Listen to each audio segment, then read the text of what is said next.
to infinity and beyond. What's up, everybody? It's Roger and James here from DisKingdom's Infinity and Beyond podcast. Looking at this video here now, we are going to be talking about the D23's Level Up event, which they showed off some new story mode from the Star Wars Battlefront 2. There was also a new augmented reality game. Now, I was at home streaming it, watching it live on the big screen. My headphones were great. But James was lucky enough to be there, as you can see from the lovely Star Wars Battlefront poster behind him. So, what was it like? What was the Star Wars reaction? What did you feel of it? I really enjoyed it. Obviously, as we've talked about in the past, the single player is my primary focus with this game. It was my biggest disappointment with the first. It was great to see more information, to get more information about our main character, the commander, her name, Ivan, something like that. They had the voice actress out there. She was awesome. It looks like they actually are going in with a full single-player campaign. That one of the worries I had was they were just going to tack it on to be like, yes, look, we do have a single-player campaign. It will take you an hour and a half, but it is there, and we will advertise. Now, it looks like it's actually fully fleshed out, probably a 6 to 10 hour experience. It was it Captain Lance from The Flash is in it as well. I was like, yes, that was a surprise. You see him pop up on the screen, like, oh yeah, I know who that guy is. And it looks like he's going to be a major player in the single player campaign as well. I'm looking forward to the Inferno Squad book, which is coming out later this year before the game comes out. This comes out in 2 weeks, 25th of July or around the end of July. That's right. I've pre-ordered it. I've got the because I've got a vacation coming up in September, so I'm going to be sat on the beach. So I've ordered it. That's going to be one of my novels to read over my holiday. Will be that book. So I'm going to be nice and tuned up on Star Wars for when that game comes out. So I just mentioned that one. But I also thought it was a nice touch for them to bring out Mr. John Boyega, who did his own important bit of campaigning for the campaign with that little tweet he sent out, which went viral and got a lot of attention. And it was cool that they brought him in, let him acknowledge it. I hope that means that he'll be in the game somewhere. Obviously, we're expecting him as a hero, but he's going to be a playable hero. He's part of the first wave of the additional seasons of DLC that they're bringing in. So he is in the game, and I think just generally he's a big fan of video games. He seems to be.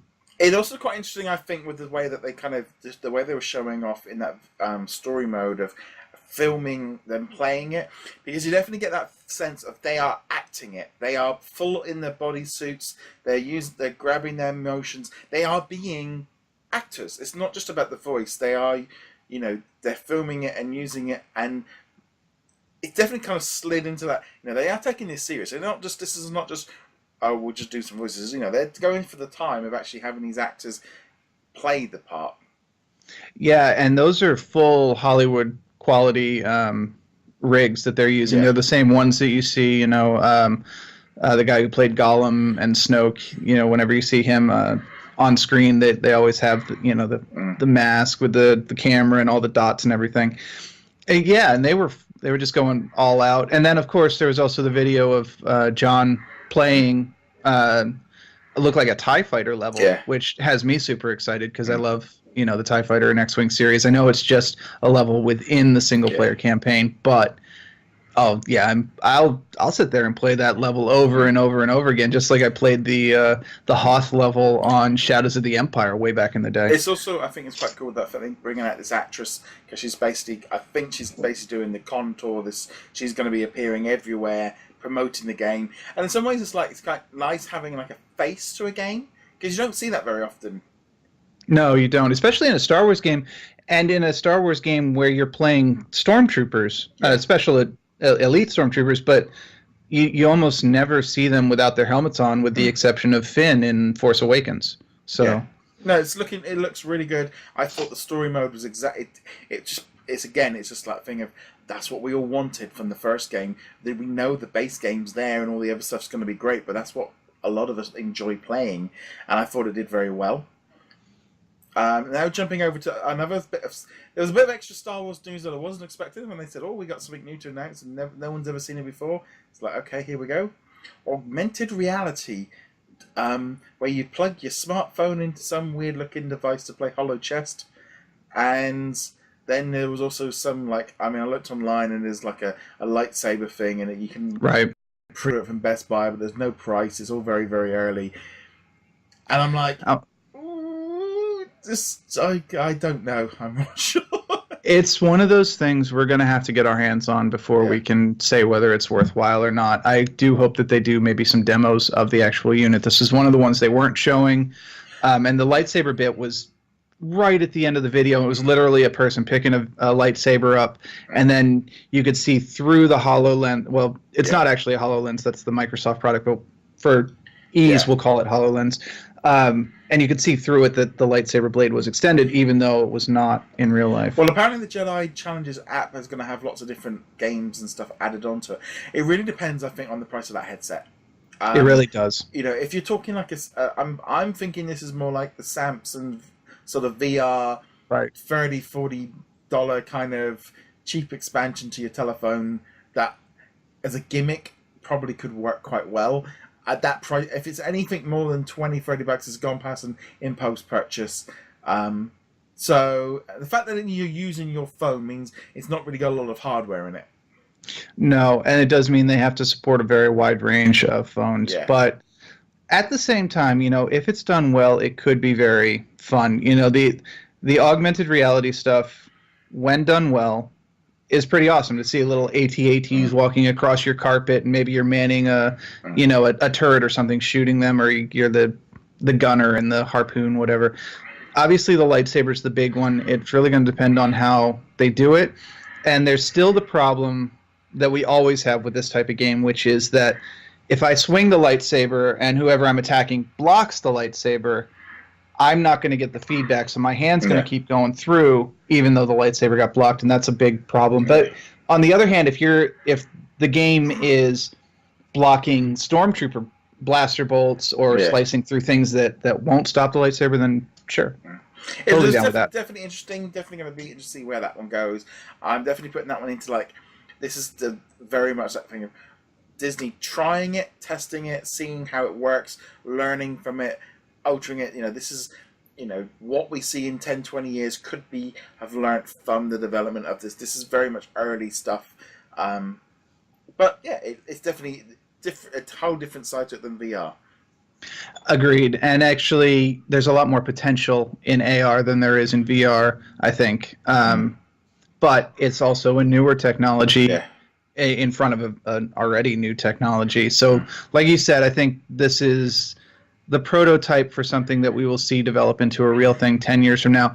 Now, I'll be honest, you know, if this is still in the price range of, say, that Sphero BB-8 that they had last year, $120, $130, I wouldn't spend that much, but it'd be much closer to what I'd be willing to spend, because BB-8 just kind of runs around the floor. I'm like, no, I'm good. But this, I'm kind of like, well, if you got some good games, like some really good games for it, maybe when it goes on sale around Christmas time or something, I could see popping on, grabbing that. And if they continue to support it and add more things to it, maybe if it's not just Star Wars, maybe they eventually add in a Captain America throw a shield challenge kind of thing. You know, could work. We could see. We'll see what happens. We have not seen enough to make a proper judgment on it. No, definitely. I already said. Was there any kind of EA wasn't on the floor there, were they? There wasn't any booths or anything set up. No, there was no Battlefront at all. Actually, the only video game content was for Marvel, so we'll talk about that in another podcast. Yeah. No, but again, I was going to say they focus very much on Battlefront. That's the big thing for this year. I think it came across very, very well. It ticked all the boxes I wanted to see. It seemed like they had a good conversation. They brought out John Boyega sort of as a bit of a nice boost for, you know, fans and that sort of credibility stage sort of being there as well, kind of thing. Right. Yeah. Even if he's not actively involved with the game, you know, maybe he'll be the celebrity who's like, yeah, look, single player, check me. You know, destroying stuff in my type. I'm totally down with that. It just adds a little bit of clout to it. Now, I would be thrilled if, even if it's paid DLC, somewhere down the road, add in a mini campaign where you're playing as Finn, just as a nice little nod to Mr. Boyega. I would play the heck out of that. So what was the reaction to it in the room there for when that trailer was It was a solid reaction. Obviously, as we discussed in the earlier podcast, most of the people were there for Kingdom Hearts, so that was what people were super thrilled for. But it did get a better reaction, I felt, than the Marvel properties did. It was definitely the more popular of the non-Kingdom Hearts content in the panel. So I think it was a success. Cool. That sounds good. Anything else you want to add about Star Wars side of things at the Level Up show? No, that's it. I kind of wish they had shown something off other than Battlefront and the AR, but obviously Battlefront is what they're promoting right now. They don't want to take away from that. They don't want to talk about anything else. We were hoping that maybe there'd be something Knights of the Old Republic or something, but oh well. I'm not disappointed it wasn't there. On that note, guys, thank you very much for watching. Be sure to check us out over at DisGaming.com and at DisKingdom.com. You can also find James over at HeroicLegacy.com. Hit that subscribe button, and we shall see you guys in a later episode. Later.